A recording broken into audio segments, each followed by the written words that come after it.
Dobar dan, danas ću s vama obrađivati lekciju o Srpskom carstvu. Pričat ćemo o njemu, pa hajmo da počnemo. Ako želite da znate istoriju Srpskog carstva, prvo morate da znate kako je nastalo. Evo vam kratak isečak da vam bude jasnije.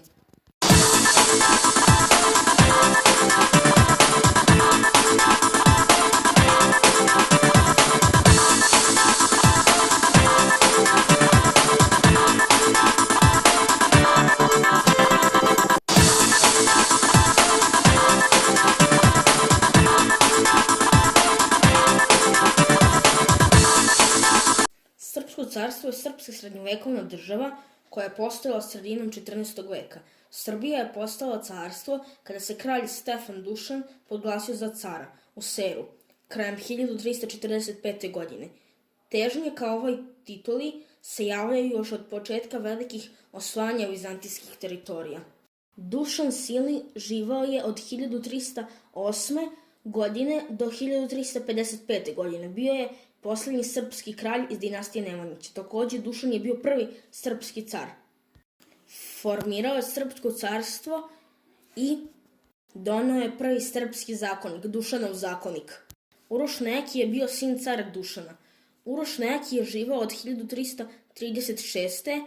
godine do 1371. godine. Njegova zadužbina je manastir Matejča.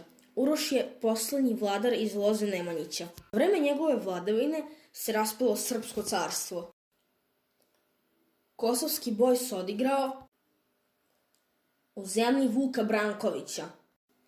Desio se 28. juna 1389. godine. Ratovali su Srbi protiv turske vojske.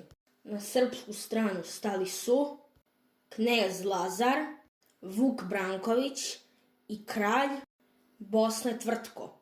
Na tursku stranu stali su car Murat, njegov stariji sin Bajazid, njegov mlađi sin Jakub. Za vreme borbe desio se atentat na cara Murata. Njega je ubio srpski vojnik Miloš Obilić. Čim je Muratov sin Bajazid čuo za to, on šalje vojnike da ubiju Jakuba. #Bugarska 2. Na kraju, Srbija je pobedila, ali joj se raspalo carstvo. Takođe, ubili su kneza Lazara posle bitke. I to je bilo to, ljudi, što se tiče ovog videa. Nadam se da vam se svideo. Ako jeste, ostavite like, šerujte video i subscribeujte se na kanal. Doviđenja do sledećeg videa. I ćao!